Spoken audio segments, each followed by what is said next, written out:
Assalamualaikum warahmatullahi wabarakatuh. Salam sejahtera bagi kita semua. Halo teman-teman. Di sini kami akan membahas tentang anatomi fisiologi sistem muskuloskeletal bagian 1, yaitu anatomi sistem muskuler, yang akan dijelaskan oleh kelompok 1 dan 2.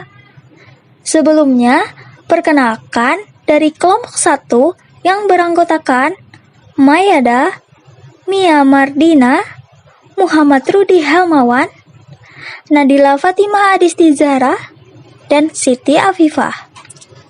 Serta dari kelompok 2 yang beranggotakan Ayu Rufaida, Rizky Amelia, Siti Murtiani, dan Sriyanti. Sekarang, yuk kita bahas lebih lanjut.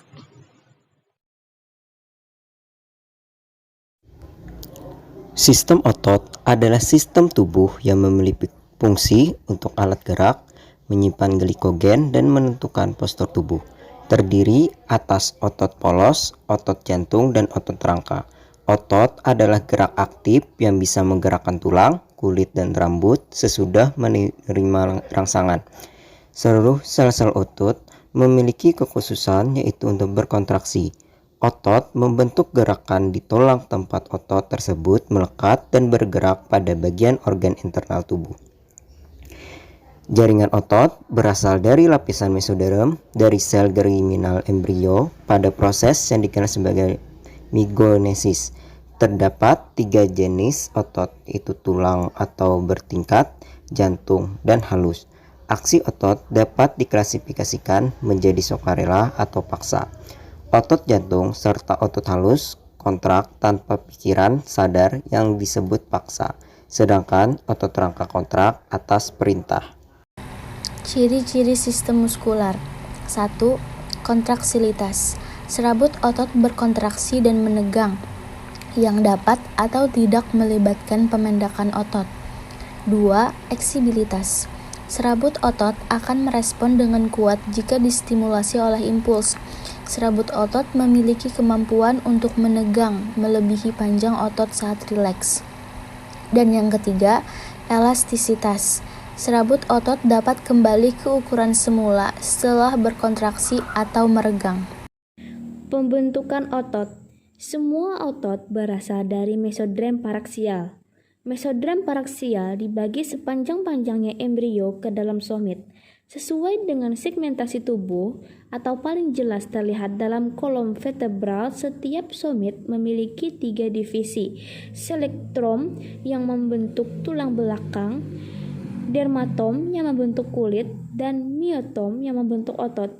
Miotom ini dibagi menjadi 2 bagian, epimer dan hipomer, yang membentuk otot epaksial dan hipaksial. Masing-masing otot epaksial di manusia hanya spinae erector dan otot intervertebralis kecil, dan dipersarapi oleh rami dorsal saraf tulang belakang. Semua otot-otot lain termasuk otot-otot tungkai otot adalah hipaksial, terbentuk dari hipomer dan interverted oleh rami ventral saraf tulang belakang. Struktur dan lapisan muskuler atau otot. Massa otot manusia kira-kira 40-50% dari massa tubuh, terdiri dari 40% otot rangka dan 10% otot polos serta otot jantung. Sebuah serabut otot dasarnya adalah satu sel otot. Sel yang berbentuk silinder panjang mempunyai ukuran garis tengah yang bervariasi antara 10-100 mikron dengan panjang bisa lebih dari 30 cm. Miofibrin yang terdiri dari filamen aktin dan miosin adalah bagian terkecil dari serabut otot. Setiap serabut otot dikelilingi oleh pembungkus yang dinamakan endomysium yang memisahkan tiap sel dengan sel lainnya. Kumpulan serabut otot dibungkus dalam satu ikatan yang disebut fasikuli. Kumpulan fasikuli-fasikuli tadi dibungkus secara bersama oleh jaringan pengikat yang disebut perimisium, yaitu lapisan serabut-serabut kolagen yang elastis. Seluruh jaringan yang diikat dalam perimisium yang pada ujungnya diikat oleh tendon kemudian disebut sebagai otot. Yang pertama, sarkolema. Selaput yang membungkus serabut otot bergaris. Walaupun tipis, sarkolema dapat dilihat dengan baik pada penampang melintang. Keempat, myofibril. Dengan elektron myograf atau EM dapat dilihat bahwa serabut otot bergaris terdiri dari serabut-serabut otot yang disebut myofibril.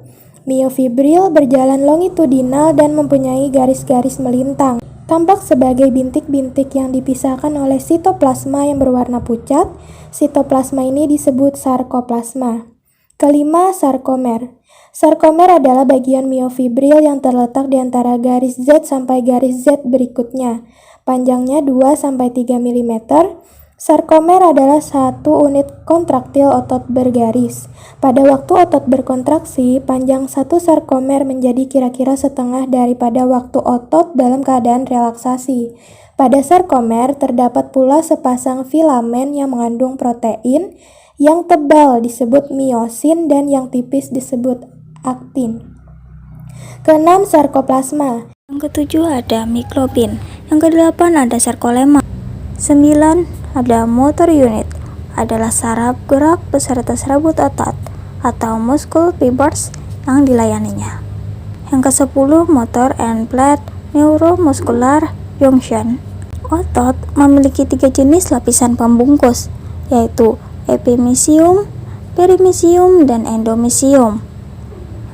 Yang pertama, epimisium adalah lapisan yang membungkus otot, merupakan lapisan terluar dalam struktur organisasi otot.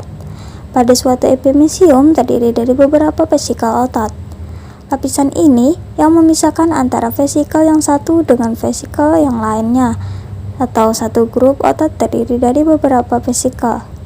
Contohnya ada pada otot bisep dan otot trisep. Yang kedua ada perimisium, adalah lapisan yang membungkus satu vesikel. Lapisan yang memisahkan antara sel otot yang satu dengan yang lainnya, atau satu vesikel terdiri dari beberapa sel otot. Yang ketiga, endomisium, atau lapisan yang membungkus sel otot sarkolema. Lapisan pembungkus otot paling dalam, satu sel otot terdiri dari beberapa mesofibril, dan lapisan ini memisahkan myofibril yang satu dengan yang lain. Myofibril mengandung protein aktif dan miosin untuk bergerak. Selanjutnya adalah jenis-jenis otot. Yang pertama, struktur otot rangka.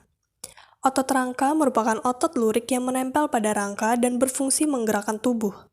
Serabut otot rangka dilapisi oleh jaringan ikat kendur terdiri dari fibroblast dan serabut kolagen yang disebut endomisium. Kumpulan serabut-serabut otot yang dibungkus oleh perimisium membentuk berkas otot. Kumpulan dari berkas-berkas otot yang dilapisi oleh epimisium membentuk otot rangka. Penamaan otot rangka didasarkan pada arah serabut otot, oblique atau rectus, lokasi, thoracis atau superficialis, jumlah tendon, biceps atau triceps, bentuk, deltoid atau trapezius, origo atau insertion, kerja atau tindakan, ukuran atau mayor.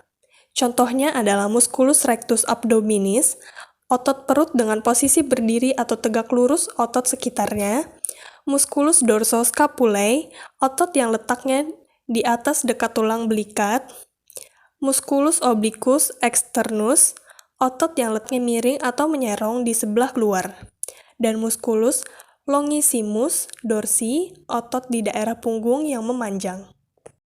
2. Struktur otot polos. Otot polos mempunyai bentuk sel yang polos dan bergelondong. Cara kerja otot polos tidak disadari. Sel otot polos memiliki inti tunggal yang terletak di tengah sel. Otot polos terdapat pada saluran pencernaan, dinding pembuluh darah, dan saluran pernapasan. Otot polos bekerja di luar kesadaran kita, sehingga kita tidak dapat mengendalikannya. Ketika otot polos berkontraksi, bagian tengahnya membesar dan otot menjadi pendek. Proses kontraksi otot tersebut terjadi lambat dan dipengaruhi oleh saraf tidak sadar atau involunter. 3. Struktur otot jantung. Jaringan otot jantung merupakan penyusun jantung dan pembuluh darah vena cava yang menuju ke jantung. Jaringan otot ini terdiri dari serabut-serabut lurik yang bercabang dan saling berhubungan. Inti sel berada di tengah dan dapat berjumlah lebih dari satu. Jaringan otot jantung memiliki diskus interkalaris, yaitu pertemuan antara dua sel otot. Otot jantung berkontraksi secara tidak sadar atau involunter. Jaringan otot ini hanya terdapat pada lapisan tengah dinding jantung. Kontraksi otot jantung terjadi secara refleks. Kontraksi dari otot jantung berfungsi untuk memompa darah ke luar jantung. Ciri-ciri jenis otot.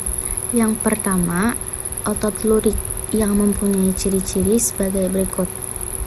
Sel otot lurik berbentuk silinder yang memiliki bagian gelap dan terang sehingga tampak seperti lurik. Memiliki inti banyak, otot bekerja atas kesadaran perintah otak dan dapat mengalami kelelahan.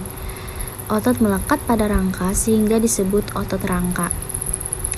Yang kedua, ciri-ciri otot polos, yaitu bekerja secara tidak sadar, tidak memiliki pola lurik, berinti tunggal, tidak bercabang, bersifat elastis, dan yang terakhir yaitu ciri-ciri otot jantung.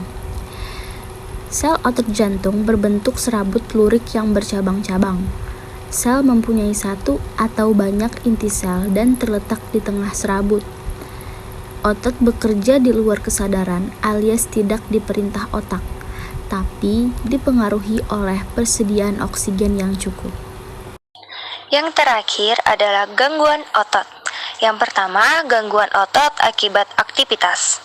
Kram atau kekejangan terjadi karena otot terus-menerus melakukan aktivitas sehingga otot menjadi kejang dan tidak mampu berkontraksi lagi, yang disebabkan karena kelelahan otot. Kaku leher atau torticollis spasmodik adalah nyeri yang hilang, timbul atau kejang yang terus-menerus terjadi pada otot-otot leher sehingga mendorong kepala berputar dan miring ke depan, ke belakang, atau ke samping. Kaku leher terjadi karena hentakan kesalahan gerak sehingga mengakibatkan otot trapesius leher meradang. Yang kedua, akibat bawaan atau genetis. Gangguan otot akibat bawaan genetis atau distrofi otot merupakan suatu penyakit kronis pada otot yang diwariskan dari orang tuanya. Distrofi otot, Duchenne dan Becker adalah penyakit yang menyebabkan kelemahan pada otot-otot yang dekat dengan batang tubuh. Gen ini bersifat resesif dan dibawa oleh kromosom X. Gangguan otot jantung. Yang pertama, infark miokard akut adalah kematian otot jantung karena penyumbatan pada arteri koroner. Otot-otot jantung yang tidak tersuplai darah akan mengalami kerusakan atau kematian mendadak. 2. Kardiomiopati adalah kerusakan atau gangguan otot jantung sehingga menyebabkan dinding-dinding jantung tidak bergerak sempurna dalam menyedot dan memompa darah. Ada banyak penyebab kardiomiopati. Di antaranya adalah konsumsi alkohol berlebihan, infeksi virus, dan hipertensi. Kardiomiopati dibagi menjadi 4 jenis, yaitu gangguan otot polos. Akalasia adalah suatu penyakit yang mengganggu kerja otot esofagus.